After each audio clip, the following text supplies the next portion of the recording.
I'm Caitlin Paquin, as my introduction stated, a social worker, counselor, yoga instructor. But I went into this field because growing up, my parents were foster parents my entire life. I don't remember not having foster siblings around. And that influenced my decision to study social work and then become an egg donor and create this business to help couples. So on a scale of 1 to 10, how stressed are you? There's no right, there's no wrong answers, but just take a minute to think about this. I know today, personally, I've seen a lot of stressed faces just walking around. But 91% of the world's population feels stressed about one or more things in their life. So when we're throwing infertility into the mix, this number is going to be way higher. 33% of people in North America report feeling extreme stress. 77% of people, this stress affects their physical health. 73% their mental health, and 48% are having extreme trouble sleeping because of their stress. So infertility is often a silent struggle. Patients who are trying to conceive report feelings of depression, anxiety, and a loss of control. But there's really often nobody to talk to. So this is Jenny. She's a counseling client of mine. She's 36 and she's been trying to conceive for the last 5 years. So Jenny was in my office last month and she found out that her sister-in-law is pregnant for the 3rd time on accident. And Jenny, it's been 5 years. Her first pregnancy, she ended up keeping, and Jenny is really like a mom to that baby. Her sister-in-law hasn't stepped up to the plate, unfortunately, yet. Her second pregnancy, she had an abortion, and now this 3rd pregnancy, she's considering keeping, and it is just heartbreaking for Jenny. But this is a story that I often hear myself. In a study of 200 couples seen consecutively at a fertility clinic, it was found that half of the women and 15% of men found that infertility was the most upsetting experience of their life. Another study of 488 women found that the depression they experienced was just as stressful as a diagnosis of cancer. So what is stress? Stress generally refers to 2 things: the psychological perception of pressure and the body's response to it. So some stress is necessary for all living beings, right? Like it helps us problem solve. There is good stress, like the stress of a wedding. But then there's, stress of conceiving that is not necessarily happy for everybody. However, our brain doesn't understand the difference between the stress of a wedding or trying to conceive or the stress of a bear jumping out at me on a hike. Our brain can't distinguish the difference if I'm thinking about this bear popping out at me on a hike or if it's really happening. So when we compare that to infertility, our brain does not know the difference, right? So you're given this diagnosis of infertility. Do you believe it? Because if you do, there's a huge mind-body connection, and your physical body will respond in that way and affect your treatment results. If you are able to change that language in your head to, yeah, I have this diagnosis, but it doesn't define me. The diagnosis is just, it's a condition of maybe you have endometriosis, or maybe you have premature ovarian failure, or maybe you had to go through cancer treatment. None of that has to do with who you are. None of that has to do with actually conceiving. There's treatments, there's methods out there, there's options available, but it's your mindset that is going to have a huge impact on that success. When your brain is distinguishing between the lion and something real, your brain is releasing hormones of cortisol and adrenaline. So it's that flight or flight response. I'm sure we've heard of that before. It's great when we were, thousands of years ago, hunter-scavengers, we needed to fend for ourselves. But that is still a response that we have that is being activated constantly, and it's causing long-term effects. There's this mind-body connection I'm going to get into. Infertility, I think, is stressful. There's family pressures, marital pressures, sexual pressures. Sex is supposed to be a fun thing, and now it's on demand. It's timed. It's not necessarily as pleasurable. The stress, what's your relationship like? Do you guys date still, or are you just going to doctor's appointments? So all these things relate to one another. The costs. Treatment is not covered very often. You might be limited. Okay, so that mind-body connection. The mind and the brain are completely different. The mind-body awareness, it's not new, but we tend to think it is. It was only 300 years ago that we started to think about the mind and the physical body as two different entities. We think in the Western world, the body's kind of like a machine. There's parts that are replaceable, and there's no connection to the mind. However, that is not how we treated medicine many, many years ago. So I really want to emphasize here that the mind is not the same as the brain. The mind controls mental states such as our thoughts, emotions, beliefs, and attitudes. The brain is what allows us to experience these states. Okay, so the stress response begins here in the brain. We've got the hypothalamus. It is in charge of the stress response. But we can't control all stress, right? Okay, there's that lion, maybe a car, someone rear-ends you, your heart rate goes up. We can't control those things, but we can control how we respond to our diagnoses. So there is a death stress signal that is sent from the amygdala once we perceive, right, our ears, our eyes, is this real? Am I thinking it? Then this short-term response, the flight or flight response, is activated. And now when the body is in a state of stress, your reproductive system is the most expendable. Okay, so when this system is activated, your reproductive system is the first to shut down. Unhealthy levels of stress, so this cortisol hormone that is going to be triggered here, the hypothalamus gets the initial response. Okay, I am stuttering on my words, so I'm just going to start over here. The hypothalamus is the control center. The amygdala sends the response to the hypothalamus, and the hypothalamus sends that to our pituitary gland and other areas of our body. It's going to send signals to increase your blood pressure, your alertness is going to go up. These physical changes in our body, a lion coming at us, if we're back in those caveman days.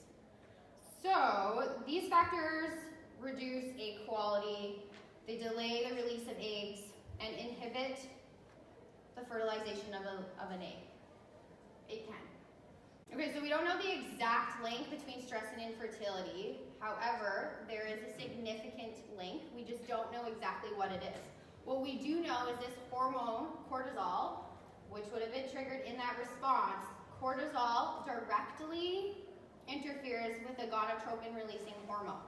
So what that means is lower sperm counts, irregular ovulation, lower egg retrieval rates. There was a decrease of 20% in the eggs retrieved and fertilized in a study done with distress and this hormone being affected. There's also been found to be a decreased flow to the uterus, which can affect your implantation and increase the risk of an early miscarriage. Stress also leads to unhealthy behaviors such as smoking, drinking, overeating, which we all know can affect infertility. And pregnancy rates are influenced by high stress levels. There was a study found women who experienced marital stress were twice as more likely to need double the IVF cycles as those who experienced minimal stress in their romantic relationship. Couples also experience emotional exhaustion and drop out of treatment prematurely due to stress. However, their chances would have been great otherwise to conceive. Okay, let's move on from the science. So, could you be stressed? How do you know if you're stressed? There's lots of things that you can look for. Don't know if you guys have a pen or paper. I'm just going to kind of riddle these off. Maybe just take note of how many of these apply to you. So there could be changes in your body. Your muscles might feel tense. Your breathing, heart rate are going up. You might have headaches, stomach aches, diarrhea, feeling tired often, maybe seeing changes in your sleep or appetite. Changes in your actions, like I said, drugs, alcohol use, maybe withdrawing from others. Are you drinking more coffee? Avoiding situations that are stressful. Are you losing patience with people? Maybe you fidget often. Your emotions, are they different than they used to be? Angry and irritable often. You feel like you can't cope. You're often worried and confused. having changes in your thinking and concentration, difficulties remembering and making decisions, thoughts erasing, a loss in self-confidence perhaps, or a negative attitude towards yourself in life. Now I understand many of these things, there's many things that can cause this besides just stress.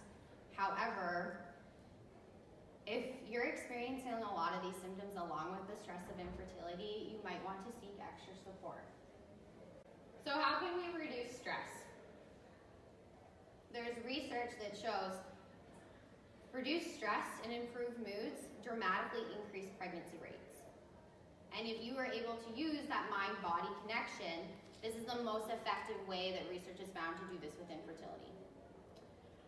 So I would suggest what stressors can you control? So get informed about your treatment options. What are they? Learn about costs, finances, insurance coverage. Acknowledge your emotions and know that it's allowed to feel however you're feeling. There is no time frame here. You don't need to make any, I know, yes, it feels like there's a time frame and pressure. However, it's important to take that time for yourself to really digest all this information. You might also want to take into consideration how you and your partner both feel and how those might be different. Men and women in general tend to deal with stress differently and emotional challenges. And then when you're going through this together, it can be a struggle if your partner is not responding in the way you want them to. So communication is key. That is something you can control. Communication with your partner, communication with your clinic, researching for yourself. Maybe now's not the time for a career change. Thinking of all these things, career change perhaps is going to add more stress while you're going through this. But also don't give up on the things that you used to do. Many people give up a social life, hobbies, they're trying to save money, but these are all important to our stress levels. So there's still things we can do, engage in social activities without spending money. And then also learning stress-reducing techniques. So yoga and meditation are great. I'm gonna guide you guys here briefly through a little quick breathing exercise you can just do anytime. Guided imagery is also great, especially when you're waiting for test results. So imagining that those results are positive, it's gonna work out how you want. Journaling and acupuncture are all really great options. In addition to finding support, this is my number one suggestion. Seeking out friends and family maybe who have gone through this. You don't need to educate them. It's frustrating, I'm sure. I know for a lot of my clients it is, in having to explain this to a lot of people in their life. And there's just so many insensitive questions like, why don't you just adopt? So I think if you don't maybe have friends or family who are going through this, seeking out support groups is a really great option. Individual or couples counseling. So we're just gonna do a quick little breath exercise. If you don't wanna do it, that's totally fine, but just follow along. I'm not gonna know if you're doing it or not. And just before we start, if you feel lightheaded at any time, totally feel free to just continue the exercise. So just, get comfortable. I kind of want everyone sitting in your chair comfy. Make sure both your seat bones are on the chair. And I find it easier to have a hand on my chest than a hand on my stomach, so I can feel the breath.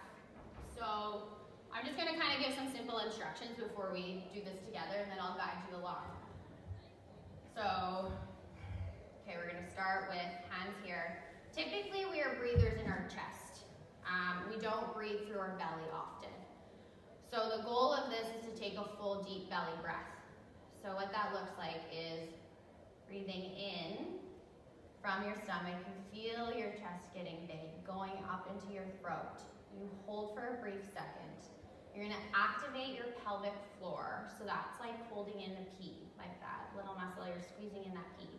So you're doing that at the same time as we exhale. So you're holding that, you exhale, and you're gonna feel your stomach kind of pulling up as you exhale if you're contracting that. Take some practice to feel it, and we're all sitting in chairs, but if you were to go home and try this laying down, it's a lot easier to feel that pull up. But in doing this, we're activating the vagus nerve, which is in our diaphragm. And that is that's the quickest way to activate our parasympathetic system, which is the relaxation state. So we're in the sympathetic system when I'm talking about that flight and fright response. So to counteract that, we need to go to the parasympathetic, and this is a quick, great, easy way to do that. So, if you wanted to follow along, I'm just going to guide you through a couple of these breaths. So when you're ready, just take a deep inhale and hold. Activate that pelvic, those peeing muscles, and exhale. And as you're exhaling, you should feel the pull of your diaphragm going up. If you don't feel it though, that's totally okay because this takes a little practice. But you're gonna breathe in, hold and activate those pelvic muscles, and then slowly exhale. And this is a great exercise. I love doing it. Honestly, I was doing it in the bathroom before I came in here. But when you're starting to do it 1 to 3 times a day, you can work your way up to doing this 5 to 10 times a day for 1 to 4 minutes at a time. But take your time. Like, it's really important if you are to practice this, just feeling those muscles and that pull up, because that pull up is what's really activating that diaphragm. I don't know about you, if you guys felt anything just briefly from doing that. It was relatively quick, but this is a great exercise you guys can do anytime.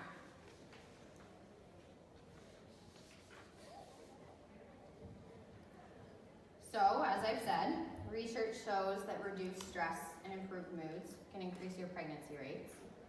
Using this mind-body connection, this exercise, that is really what the mind-body connection is all about, without even really knowing it.